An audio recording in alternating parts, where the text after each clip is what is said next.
ముందుగా అందరికీ విజయదశమి శుభాకాంక్షలు.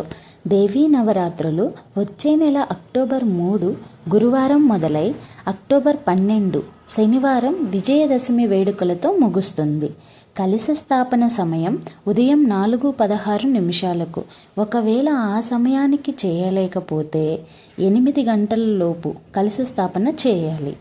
అప్పుడే అఖండ దీపం కూడా పెట్టుకోవాలి. అమ్మను 9 రోజులు భక్తి శ్రద్ధలతో ఆరాధన చేయటం ఉత్తమము. ఉన్న వాటితోనే పూజ చేసుకోండి.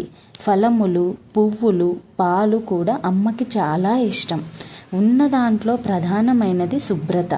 సమయానికి స్నానం చేసి ఉతికిన బట్టలను ధరించి దీపారాజన చేసుకొని అమ్మవారి స్తోత్రాలను పారాయణం చేసుకోండి.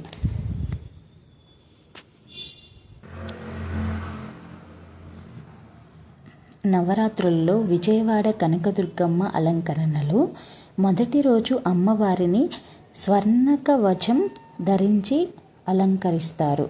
ఈరోజు అమ్మవారిని దుర్గాదేవి రూపంలో పూజిస్తారు.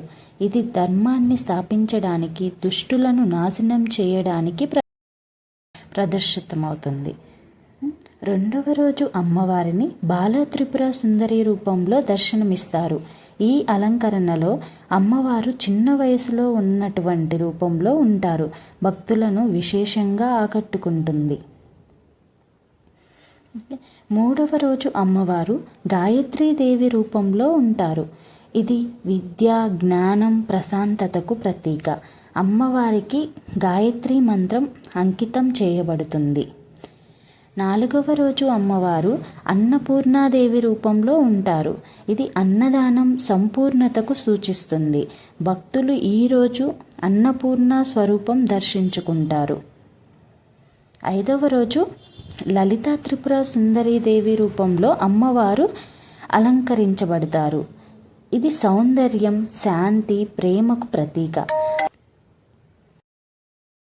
ఆరవ రోజు అమ్మవారు సరస్వతీదేవి రూపంలో ఉంటారు. విద్య, కళలకు సంబంధించి భక్తులు అమ్మవారిని ప్రార్థిస్తారు. ఏడవ రోజు లక్ష్మీదేవి అమ్మవారి రూపంలో అమ్మవారిని పూజిస్తారు. ఈరోజు ధన, సిరి సంపదలకు సంబంధించిన పూజలు నిర్వహిస్తారు.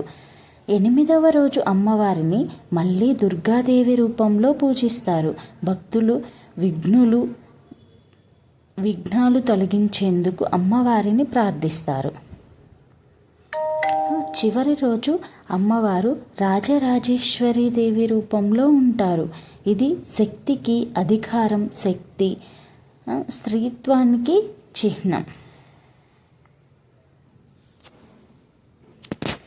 ఇది అండి ఇవాల్టి వీడియో. అందరికీ ఈ వీడియో నచ్చింది అనుకుంటున్నాను. నచ్చితే సబ్స్క్రైబ్ చేయండి మన ఛానల్ని. Thank you.